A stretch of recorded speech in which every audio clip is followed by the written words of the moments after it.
Hi, and welcome to another episode of the Michael Yardney podcast. Now, this is a very special episode because I'm going to be introducing a new second podcast I'll be delivering to you each week with leading demographer Simon Kuestenmacher.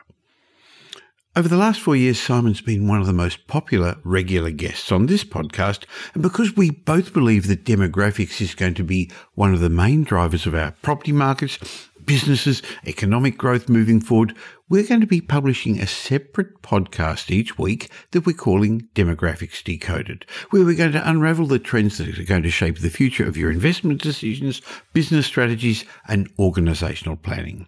We're going to be unpacking the data to unveil the future migration patterns, generational changes, things that are going to impact industries and economies. Now, while you're hearing the show today on the Michael Yardney podcast, Demographics Decoded will have its own channel on all podcast apps and on YouTube. I'm running the show here for you today on the Michael Yardney podcast to give you a taste of what's ahead.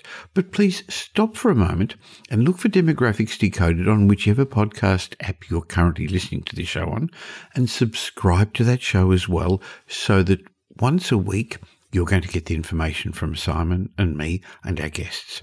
By the way, I'll leave a link in the show notes to make it easier for you. So on with episode 1 of Demographics Decoded, where we talk about the changes that are going to occur over the next decade and some things that are going to remain the same. I hope you enjoy it, and please remember to subscribe on your favourite podcast app.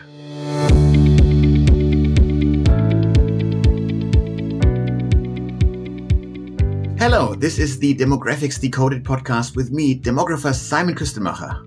And me, Michael Yardney, property and wealth creation expert. And welcome to the first of what's going to be a weekly show where Simon and I will be unveiling the trends shaping our future. Now, today we're going to discuss 10 things that will change over the next 10 years and a number of things that will stay the same. Now, obviously, forecasting is important because it helps us make better investment and financial decisions. If we've got a sense of where the world and our economy are going, we can prepare better. Well, at least that's what forecasting should do in theory. In practice, it's much harder as the world keeps throwing surprises at us. So, Simon, welcome to the first show. This is an exciting trend for us. Oh, it's great fun to look at demographics. This is obviously all I do every day, all day long, but it is really the closest thing to a crystal ball that we have, demographic data, that is. Well, what are the big demographic trends that you think are going to be shaping our future over the next decade? Let's look at some of the trends that are going to change, and then we can have a look at some things that will remain the same. What are some of the changes? Well, one of the most predictable changes is the aging of the population. We absolutely know for a fact by how much each country around the world is aging because we're not importing old people. If you want to forecast the number of 85-year-olds in 10 years' time, all you need to do is you need to count the number of 75-year-olds and kind of have a guess of how many don't make it until a decade's time. So it is very, very precise exercise once we forecast the population over the age of 50. This is going to have some significant impact, though, for how we live, for our healthcare system, I guess for our taxation system and the government funding all this, Simon. Oh, very much so. So as soon as we age, we have, of course, more people that still consume. They consume products and services. They therefore create the demand for a workforce that services their needs, all the while they're not actively contributing to the workforce. Wonderful from a consumption perspective, but it also means that we constantly need to find ways to make the existing workers more productive if we can't add more workers into the system. There are some countries, migration nations, we call them, like Australia, like Canada, like the US to a degree, that can actually buffer the aging of society by constantly taking in fresh blood, fresh young migrants from overseas. You can only play this game for so long, though, because the planet as a whole is also aging. But this way, we buffer the aging of society. But all the while, we still need to know that if we, for example, massively increase the 85 plus population, that's the population where about half of them need care on a daily basis. If we grow them so quickly, what do? how do you get those aged care workers into the system? How do you provide aged care? How do you make sure that you can actually give the elderly people of your country a dignified retirement? These are not easy challenges. We are very much grappling with this. We are based in Australia, and in Australia, we're doubling the 85 plus cohort in 14 years. And there is no scenario in which we will come even close to having enough aged care workers to look after all of them in the country. So we are in desperate need. We're very much doing this with the engine running, trying to reinvent the way we provide aged care to make sure that we do this. But so we know that innovation is afoot here. You also, of course, if you look at this from an investment perspective, the aging of the population is guaranteed to happen. It's guaranteed to happen at an insane scale. Anyone who is providing valuable services there will go through the roof. Then it's, of course, for the individual stock picker to be smart and know which stocks to grab and which not. Well, in future episodes, we're going to dig deep into each of these trends. But I think another trend that's critical is that baby boomers are going to retire, and we're going to have also an aging workforce. Was that correct? Yes. And when we talk about the baby boomers, we are talking about the big birth cohort that followed the end of the Second World War. Let's say before the end of the Second World War, people in the Western developed countries lived through one world war. They lived through another world war. And for good measure, in the middle, we threw in a Great Depression. So once these things finally settled and people were really tired of war and crises, they were so relieved to see light at the end of the tunnel that they made babies at the highest rates ever.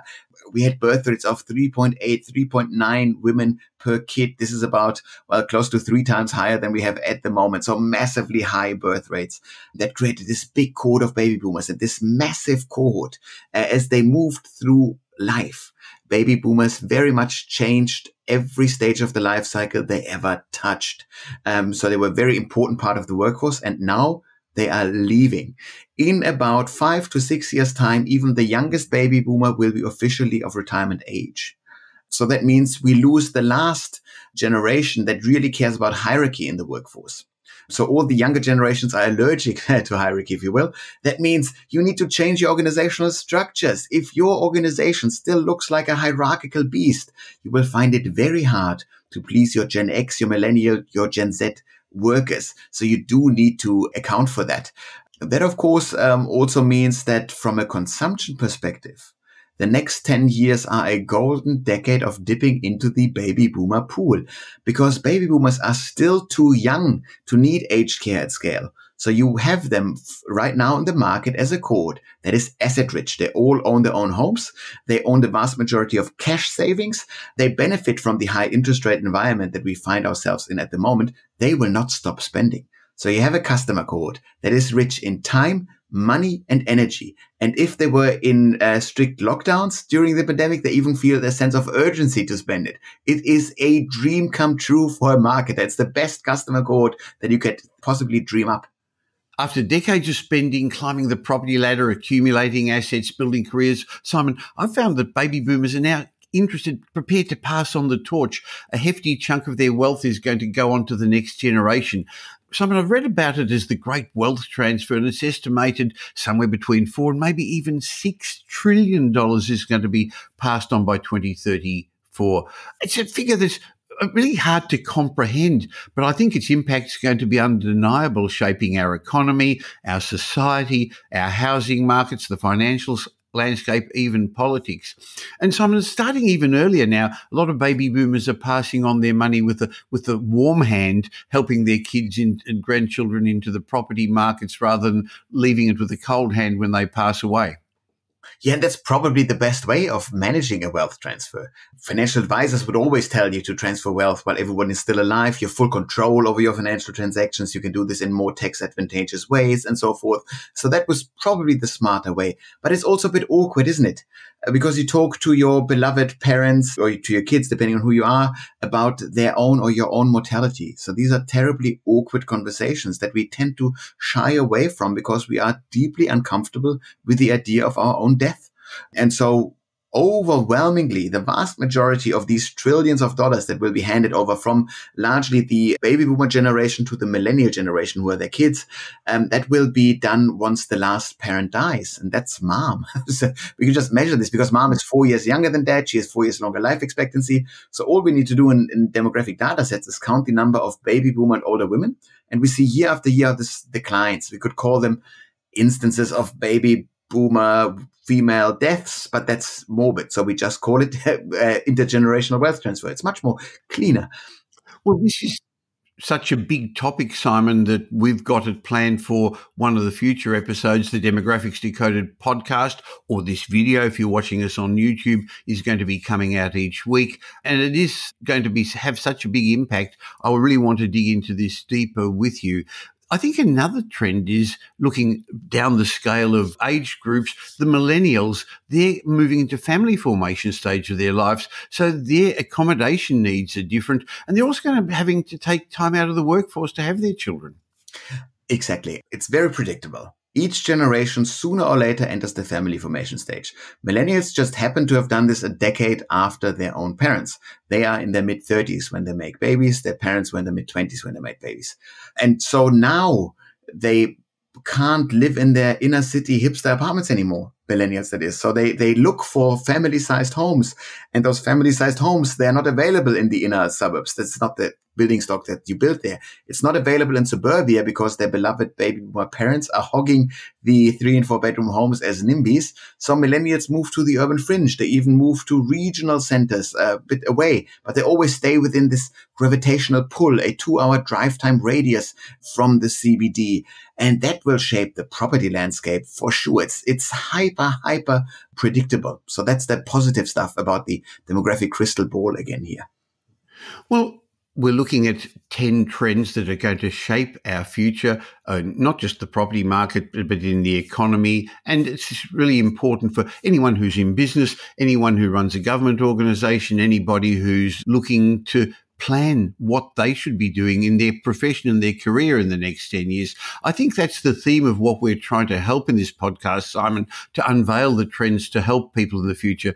I know a lot of what you and your business partner, Bernard Sold, do is consult to industry, and we're going to leave a link in the show notes of how, if people want to dig into this deeper for their own organisations, they can get you to consult or speak to them. But I think one of the very big trends that's going to continue, despite some opposition, is the population growth in our major cities, Simon.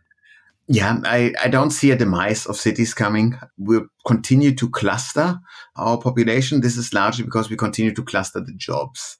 You can have all the decentralization policies as a country, as long as the economy really wants to cluster.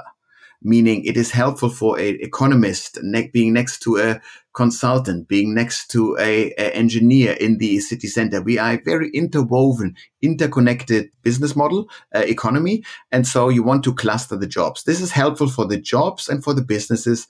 It might not be in the best interest of the workers, but because the workers are so drawn to the jobs, even if they work from home most of the time, they still stay within the gravitational pull of the CBD. So they stay within this 2-hour drive time radius.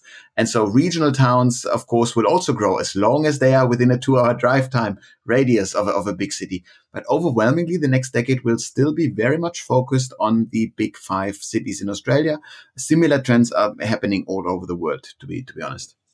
Well, I guess it means we're going to be living in more medium and high density housing. We're going to have trouble keeping up with the infrastructure and amenities. Hey, I think that's going to be a great topic for us to discuss in a future podcast, because I'm not sure how we are going to keep up with that. I believe it's also going to underpin property values in urban centres. Now, one of the reasons this is happening, of course, is because we're going to keep immigration happening. We're going to keep importing people. And as you have just suggested, they're going to, in general, move to our big capital cities. For our economy to keep growing, and that's what the government wants, we're just not making enough babies to even keep our population steady at the moment, are we, Simon?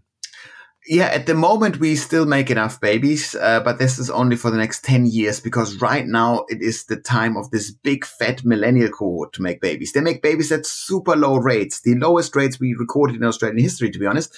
But because there's so many of them, we'll be fine for the next 10 years. But once the last millennial had their kids, we reach population decline without migration. Migration, of course, is a very hot topic in Australia all the time.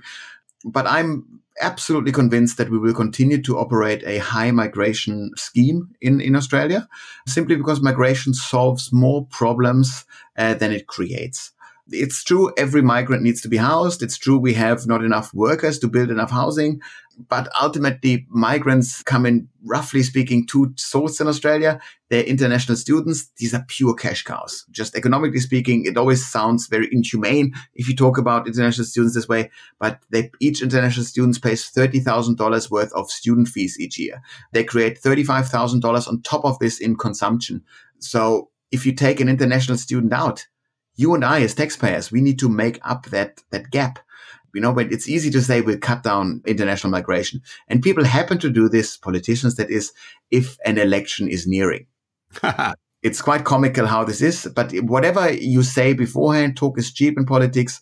Even the biggest anti-migration narratives in the recent past in Australia were followed by record high migration intake. We will not be seeing a low migration scenario. I just wanted to interrupt the show to remind you that while you're listening to this on the Michael Yardney podcast feed, Demographics Decoded is a separate podcast that I'll be delivering each week with Simon Kuestenmacher, and this is a special preview, the first episode, so that you know what it's about. Now, while you would have received this in the normal feed for the Michael Yardney podcast, just please take a second to stop the show and search for Demographics Decoded on whichever app you're listening to this on, or on YouTube as well, because we've got a video of the show, and subscribe. Look, to make it easy for you, I'm going to leave links in the show notes to help you find those shows. Now, back to Demographics Decoded with Simon Kuestenmacher. Well, there's good implications for this. More multicultural society, increased demand for rental properties, and a more diverse community. This is going to help our economy. And as you say, somebody's going to have to pay the taxes if the baby boomers are retiring and moving out of the workforce, and some millennials are dropping out of the workforce for a period of time having babies. Somebody's got to pay the extra taxes. Either those in the system are going to have to pay more, and that's politically suicide. So why not get more people paying the taxes? And there is an intergenerational report in Australia that measures the economic and net contributions of Australian-born people and foreign-born people. And every Australian-born person is a net economic drain, whereas every foreign-born person is a net economic gain. It's quite comical, and something that I, as a foreign-born person, like to remind my Australian-born kids of every night when I kiss them good night. But there's a certain power to this that we will not give up. Yes, it has challenges, but we are incredibly well at mastering them in Australia. Well, we're talking about 10 things that are going to change over the next decade to give some context to future podcasts that we're going to talk about, but also to help you as our viewer, as our listener, understand what's ahead for your life. And I think one of the other changes that I can see is that the nature of our households are going to change. On the one hand, as we get older, more single-person households, childless couples, single-parent families. But on the other hand, it's quite likely that there's also going to be more multi-generational households with a lot of the migrants coming who are used to living that way, Simon. Absolutely. Because we are such a growth nation, in Australia, every household type sees growth. So there's no household type that sees decline. Everything grows. But the fastest growing segment are single person households. This is driven by quite a few things, mostly old widows. That's the biggest factor, because we are seeing baby boomer women turning into widows because their older husbands died before them. So you will have more female old age single households. But also we are increasingly staying in the educational system for longer. We partner up much later in life. And so therefore we are living as singles in our single person households in young age, in our 20s and 30s, for much longer. So from a housing market perspective, that means we need more dwellings to house the the same number of people because the average number of people per dwelling goes down. That's that. Then, of course, when we talk about childless couples increasing as a cohort, this is driven by kids aging out of their parental home. And then you have the couple living as a couple without kids. But that's probably not what this mostly refers to. We'll have more and more couples that get together in their 20s and their 30s, but they decide not to have kids. And they do this for two main reasons. The first one is they don't want kids. The reasons could be as diverse as saying, no, I want to focus on my careers, or I just plain hate kids. Or it could be something like, I don't want to bring kids in this world for whatever reason. And the other thing is it might not work out for people. So we'll find these as the main motivators. And then, of course, single parent families go up. It becomes more and more normal to be divorced at some stage. Then you don't partner up immediately. It's more normal also than ever before for women that do not have a partner in their late 30s or early 40s just to say, I'll go it alone. We have all the technology available to make this a possibility. And so that is a big fat growth as well. And all this combines to saying we need more houses per population because the average household size goes down. So we need to build in order to make sure we accommodate for those social shifts as well. I guess it also means we're going to need more smaller accommodation, more apartments, more townhouses. So while on the one hand, the millennials are looking for bigger accommodation to fit their family, there's also going to be a diversity of things required. So it's going to be important for people who are either investors in the construction industry, people who are taking advantage of these demographic changes to understand what the needs are going to be.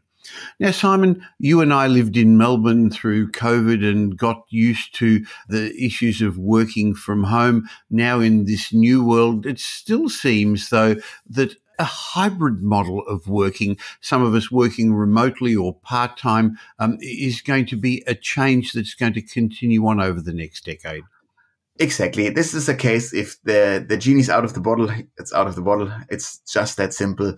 It has many, many advantages to work remotely, and people realize this quite quickly. And now the workers want to have these benefits. They will fight to have those benefits, particularly the large millennial cohort who are the middle managers of this decade, because they moved into their family homes now and they moved far away from the city center. So they want to work remotely as much as they can. They understand though that they occasionally need to go to the office.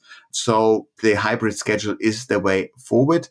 But it also means, again, that you actually need larger properties, because more and more workers are very, very keen to have a Zoom room, if you will, at their house.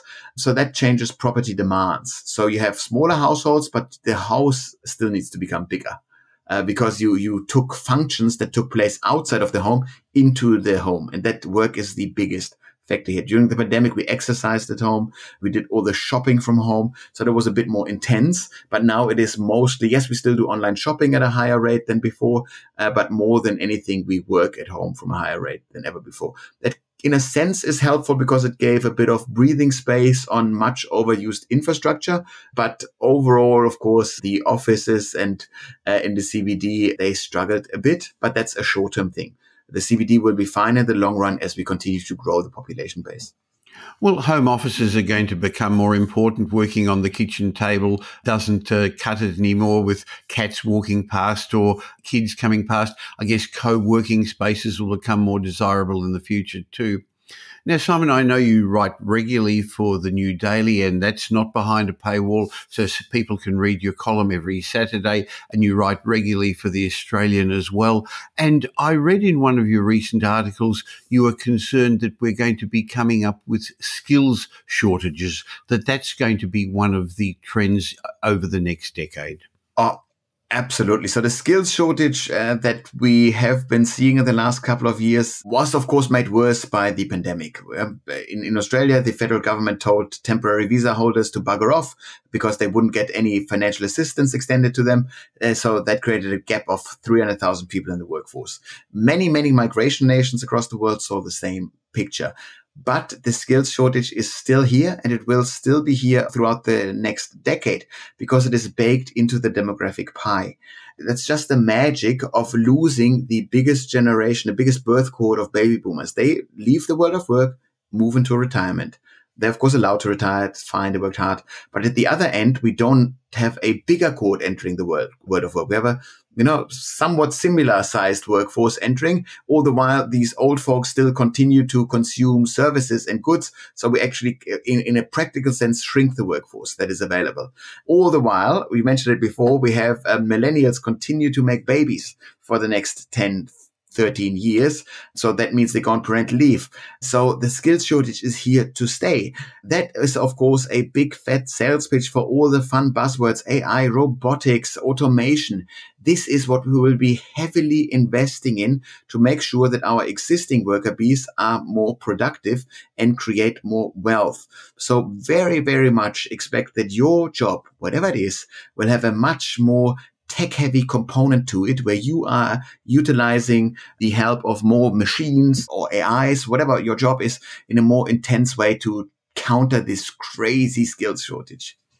Well, I guess some of the jobs that are currently existing won't be as prominent in the future, but I don't see that creating unemployment, Simon. I see it creating redeployment, as has happened every time there have been significant changes. Oh, absolutely. Absolutely right. I'm not worried about hordes of unemployed people at all. Quite the opposite. My basic demographic reading of the future is that we run out of workers. We come up with so many ideas where we could utilize labor, we could utilize robotics to create wealth. We just need to make sure that we have the right systems and workers at our disposal to do so. So that's what I'm worried about, the pipeline of work. Now, we're talking about 10 trends that are going to change and affect our future. And the last one I'd like to get your thoughts on are some of the environmental and climate concerns. There seems to be a greater emphasis on sustainability and resilience to climate change, Simon. And thank God, to be honest. So these things are real and we have been making dumb mistakes. So first and foremost, we need to understand the climate is warming. Doesn't matter whether you are a skeptic or not. You can see that things are getting hotter, things are getting warmer, and at the very least, we need to adapt to these changes. That would mean that we build smarter properties. We're talking about shading of properties, for example. There are plenty of areas in Western Sydney in particular. This is the poorer area of Sydney, where they're not building any shading. There are no city trees out there. You're building cheap metal boxes that we just put the poor people in. And we really well know already that they cannot be able to afford to heat or cool them according to the time of year. But hey, it's just the poor people. This is very, very predictable stuff. So this is where the built environment needs to be adjusted. We can actually build smarter houses at not much higher cost, and we can build trees to actually shade those homes. It makes a huge difference. That is one of the obvious climate change challenges. Depending on where you are, the climate change challenges vary. In Australia, I would be particularly worried about a couple of more extreme weather events. We're talking about more cyclones in Queensland that has implications for insurance, for example. If there are more severe weather events as well, like droughts and fires, do we have uninsurable areas in the country in a couple of years? We already have some. I think we will, yes. And insurance will be more expensive in some areas. So while we've spent a bit of time talking about things that will change, that will affect our lives and our businesses, I think it's also important to remember there will be some consistency. I think Australia's economy is going to keep growing over the next decade. It's underpinned by, I guess, the four fundamentals you often talk about of what keeps our economy alive, Simon. Exactly. Australia is a super simplistic business model. We make money with mining, with agriculture, with tourism, and with international education. That's it. And all those four things, they will continue to be successful because there is a big demand group in Asia that wants to consume all four. Mining will become even a green technology in the future because there is no green energy transition without a lot of big holes in the ground. We need mining products to create batteries, for example. So that's assured. But that, of course, means if our economy operates the same way and it's successful, that kind of minimizes the need for change. Why change if the status quo is successful? So that definitely will continue. Well, if we're talking about things that are going to continue while the economy will keep growing, I believe economic cycles are going to continue on like they always have, as we'll also have property cycles. In other words, there'll be good times and bad times, and the media will keep telling us about all the difficulties. I guess that's another thing that's going to remain the same. The media is going to keep hitting us with negative messages, Simon. Oh yeah, if it bleeds, it leads. That makes sense.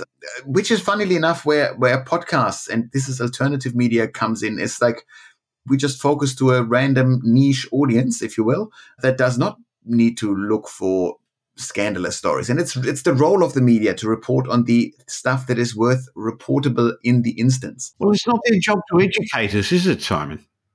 No, exactly. That's exactly what their job is not. And we're seeing this already on LinkedIn. I'm sure everyone is following particular voices that talk about their niche industry, which they're not geared towards the negative. They talk about what is going on. This is sometimes boring. This is sometimes positive. This is sometimes negative. And that's about it. And so I think this is a much more fact-based narrative if you do it right, if you listen to the right people at least. You've got to be careful who you listen to. Again, if we're starting to think about the things that are not going to change, Australia's population is going to keep growing. People are going to want to keep migrating here because it really is, in our opinion, the best place in the world to live.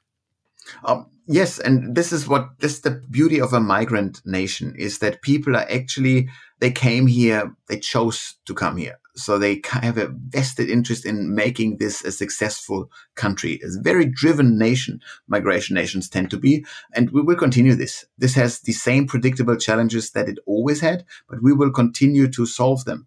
Remember that Australia is so incredibly multiculturally diverse.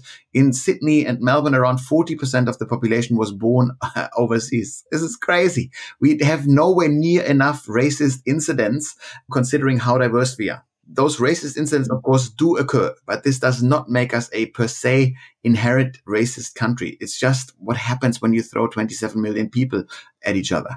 And overwhelmingly, we need to proactively manage the integration. That is true. We need to filter out the baddies, if you will. So we do need to have the rule of law apply to migrants as well.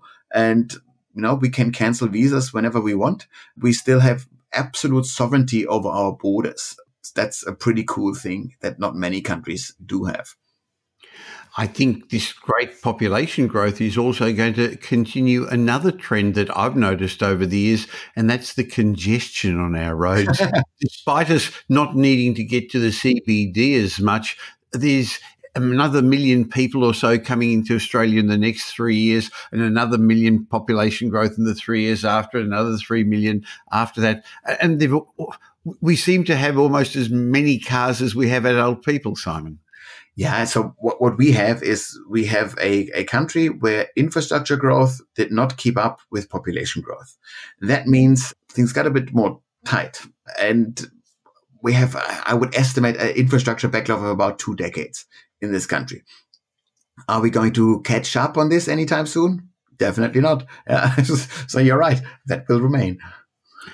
So if we talk about things that aren't going to change, I also believe Australians are going to continue to aspire to home ownership. It's part of the Australian ethos. And I think many of the migrants are coming here because of that, because they also want to own their own homes. That's going to be one of the things that's going to underpin our housing market, Simon. So the desire to own your own home, that is here. And I think that is here to stay. It's something that is deep in the national DNA. And it's quite funny how you catch this when you come here as a migrant as well, eventually. This is true, but this is the aspiration. We then need to make sure how do we actually get people onto the property market, which is increasingly more difficult and which will be, I'm certain, the issue of many a podcast in the future, because it is so fundamental to the Australian success story. And as a migrant in particular, you want to tell yourself that you've done the right choice by coming here. You did take a big gamble. And of course, as an Australian, you very much grew up with this from the get-go, that it is good to own property. You better own your property. And which is why now that young people are locked or feel locked out of home ownership, there is a lot of discontent in the system. And that is not helpful at all. We need to get rid of that. Okay, that means that over the long term, I believe property values are going to keep increasing, underpinned by more population, but also a wealthy nation. They're required, the two things are required. And it means we're going to still, things that are not going to change, need to build around 250,000 dwellings each year. I believe that's going to be a requirement. I don't think we're going to achieve it though, Simon. No, we won't. The spoiler alert, at the moment not. But then again, that also means if we all know that we're not going to reach this, and we all know that this is needed, that to me tells me maybe the current way we are delivering homes isn't the right way. Maybe if this demand definitely stays there, this is when I talk about what I call manufactured housing, factory-built housing. How can we completely, disassemble the housing construction sector and reassemble it in a way that is more efficient? That we minimize material waste, that we utilize the existing labor in a better way, that we can build faster, that we're not impacted by bad weather. All of those things are at least theoretically solvable through technology, through factory-built housing. It's just a matter of how do you finance a development like this. That is very difficult. There are plenty of financial challenges in there. That's just a matter of who pays for it and when do they pay for it. Again, another great topic for future podcasts. But ultimately, yes, the demand will be there, and we'll be talking about property an awful lot, even in 10, 20, 30 years in Australia. Well, because we all live in a house and aspire to own houses and improve our lot. If we talk about things that are not going to change over the next decade, I think there's always going to be pessimists out there. There's going to be people telling us, don't invest in property. Oh, don't start a business. I know somebody who tried to go into business and they failed. And we also know, as we've already said, the media is going to keep feeding us bad news. But I think one of the things that isn't going to change also, Simon, is that people with an optimistic outlook will always do better than people with a pessimistic outlook. Yeah, and how do you make the most money? It's by running your own business. You can also lose the most money by running your own business, but if you actually want to make money, you run your own show for whatever it is. That's how you create leverage. That's how you can multiply your impact. And who runs their own business? It's only optimists. That's a self-fulfilling prophecy, so to speak, because you do need to actually believe in making the most out of yourself, out of the current circumstance, that you do need to believe into the future. Otherwise, you wouldn't possibly take the risk of starting your own business. It's something that optimists do. Optimism also means you look at the future and you understand the future, and you then deliberately pick the opportunities. Because there are always opportunities, even in a declining economy. If we were to jump into a recession at some point, that does not mean that everyone will be doing poorly. There's always opportunities for the people that seek them out. One of the things we're going to be doing each week in future podcasts is explaining where some of these opportunities are and understanding some of the fundamentals that demographics are going to ensure continue happening. Now, I know next week we're going to talk about the demographic tribes because we all belong to one. So it's interesting to understand one of the tenets of demographics. If you've been watching this show or you've been listening to it, please subscribe to this on your favorite podcast app so that each week you're going to hear the information Simon and I, and in future we'll have some special guests on the show. So please subscribe so you can get this information once a week. Simon, I look forward to catching up with you again in a week's time for our Demographics Decoded podcast. Fantastic. I'll see you all next week. This Demographics Decoded podcast was brought to you by Metropole Property Strategists. We provide a complete range of services to help our clients safely create intergenerational wealth through strategic property and wealth advice. If you're looking to buy an investment property or your next home, why not have a discovery chat with one of our wealth strategists? Go to metropole.com.au and explore your options. You'll find we're much more than just another buyer's agent. We provide a complete range of services, including property and wealth advisory, home buying, buyer's agency, property management, renovations, and development management services.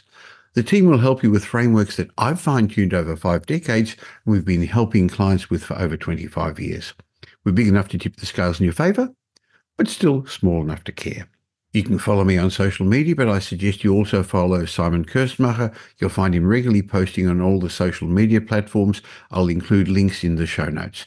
And thanks for spending the last little while with Simon and me. I hope you got some benefit from the show. And if you did, and you know somebody else who'd also benefit, please tell them about the Demographics Decoded podcast. There's a share button on every podcast app. You'll be doing them a favour. I hope you will anyway, and you're definitely going to be doing us a favour, helping us in our quest to make as many people as possible aware of the demographic changes that are going to shape their future. And of course, any of the discussion we had today was not personal advice about your future, but just general information to help inform you.